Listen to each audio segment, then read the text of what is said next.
जय हिंद। मैं खान सर पटना से। अभी अमेरिका में चुनाव चल रहा है और वहाँ रिपब्लिक और डेमोक्रेटिक पार्टी में जीत की होड़ लगी है, जिसकी टेंशन्स आपको कहीं ना कहीं दक्षिणी चीन सागर में देखने को मिलेगी। जो हालिया विवाद उत्पन्न हुआ वो अमेरिकी एक टोही विमान, जिसे जासूसी विमान या स्पाई प्लेन कहते हैं, U-2 के द्वारा हुआ। ये एक बहुत ही ज़्यादा एडवांस और हर तरह के सेंसर से लैस एक विमान है, जो ऊंचाई में उड़ते हुए अंधेरे में बादलों के बीच आराम से अंदर निगरानी कर सकता है। ये जहाज ने एक ऐसा काम कर दिया जो चीन को नागवार गुजरा। इस जहाज ने दक्षिणी कोरिया से उड़ान भरा और इसे घूम जाना था यहीं से, लेकिन जानबूझ के ये अंदर गया।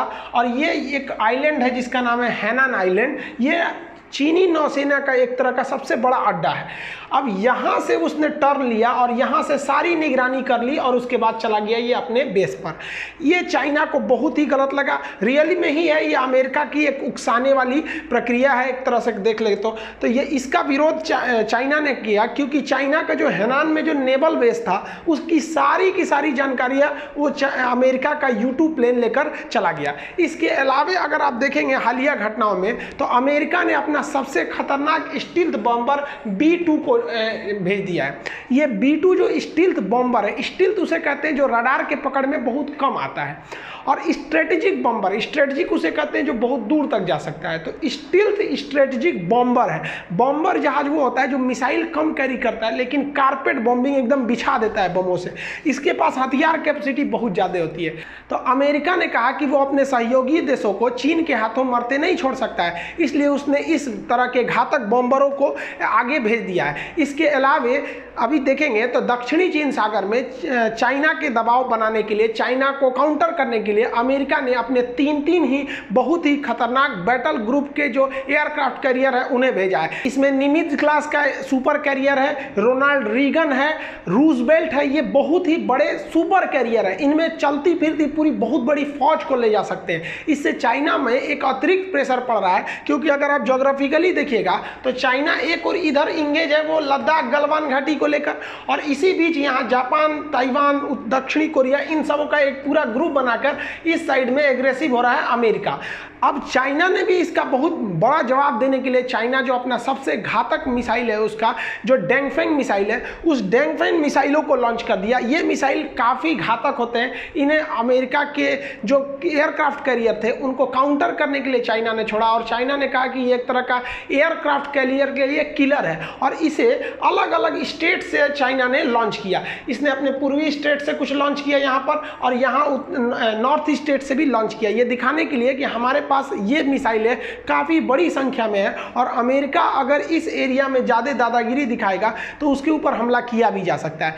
इस बात को कहना गलत नहीं होगा कि जब तक अमेरिका में चुनाव नहीं हो जाते तब तक चाइना और अमेरिका के रिलेशन बहुत खराब हो सकते हैं, और इस हद तक जा सकते हैं कि छोटा मोटा यहाँ पर आपको एक स्टैंड ऑफ या हल्का झड़प भी देखने को मिल सकता है। चाइना जो है वो बेसिकली बड़ा धीमे धीमे चल रहा है, क्योंकि चाइना को पता है कि यूएस में इलेक्शन है। चाइना जितना इधर एग्रेसिव होगा यूएस इलेक्शन में डोनाल्ड ट्रंप को काफ़ी फायदा होगा। डोनाल्ड ट्रंप ने अपने स्टेटमेंट में भी कहा है कि चाइना नहीं चाहता है कि रिपब्लिकन पार्टी की ओर से डोनाल्ड ट्रंप जीते, चाइना चाहता है कि बाइडेन जीत जाए, क्योंकि चाइना ऐसा भी देखा गया है कि जब डेमोक्रेटिक पार्टी की सरकार अमेरिका में आती है तो चाइना से उतना एग्रेसिव नहीं होते हैं, और जब जब रिपब्लिकन की सरकार रहती है तो रिपब्लिकन पार्टी जो है वो चाइना पे ज़्यादा प्रेशर बनाती है। इसी को देखते हुए इस तरह का स्टेटमेंट दिया। हालांकि आप भी समझते हैं कि ये जो स्टेटमेंट दिया गया है डोनाल्ड ट्रंप के द्वारा, ये एक चुनावी स्टेटमेंट है, लेकिन हाँ, अगर डोनाल्ड ट्रंप दोबारा जीत जाते हैं तो ये भारत के एस्पेक्ट से काफ़ी बेहतर होगा,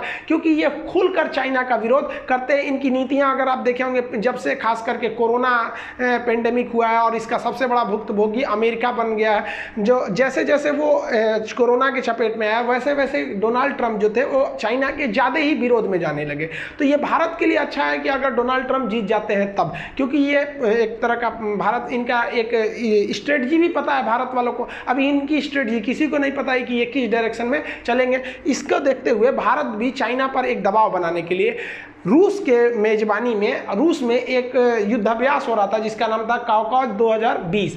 इस युद्ध अभ्यास में भारतीय सेना को भी जाना था और चाइना को भी जाना था, पाकिस्तान भी था, तुर्की भी था, रशिया भी था। तो भारत ने कह दिया कि भाई हम इसमें नहीं जाएंगे, क्योंकि कोरोना को लेकर जो यहाँ पर ले जाने की जो समस्या है वो काफ़ी बढ़ गई है। हालांकि भारत ने बड़े पोलाइटली कहा है कि भाई कोरोना को देखते हुए कि हम इस युद्ध अभ्यास में नहीं जाएंगे, लेकिन भारत की मंशा इसमें साफ है कि जहाँ चाइना को आप ले जाएंगे वहाँ हम नहीं जाएंगे। लेकिन देखना यह है कि रूस में अगले ही महीने ब्रिक्स की बैठक होनी है और वहीं पे एससीओ की बैठक होनी है। ब्रिक्स में देखते हैं मोदी जी भाग लेने जाते हैं या नहीं, और एससीओ में हमारे विदेश मंत्री एस जयशंकर जाते हैं या नहीं। ऐसा भी हो सकता है कि ये लोग खुद न जाकर अपने किसी प्रतिनिधि को भेज दे, ताकि चाइना पर दबाव बनाया जा सके कि आप अगर गलवान के एरिया में एंट्री करेंगे तो हम आपसे युद्ध और बातचीत दोनों एक साथ नहीं करेंगे। आप हमसे अगर संबंध रखना चाहते हैं, मित्रता, तो पीठ में खंजर नहीं भोग सकते हैं। इसी को देखते हुए आगे की रणनीति को तैयार किया जा रहा है। हालांकि आगे अगर आप देखेंगे तो G20 देशों का भी बैठक होने जा रहा है। G20 की समिट जब होगी सऊदी अरब में, तो वहां रसिया भी रहेगा, सऊदी अरब भी रहेंगे, ये लोग भी रहेंगे, लेकिन यहाँ जो मेजर रोल प्ले करेगा वो रसिया करेगा। आप सब जानते हैं कि अभी रसिया को पैसे की जरूरत है और चाइना उसे पैसे प्रोवाइड करा रहा है। अब रसिया जो है धीरे धीरे स्लाइटली जो है वो चाइना की ओर झुकता जा रहा है।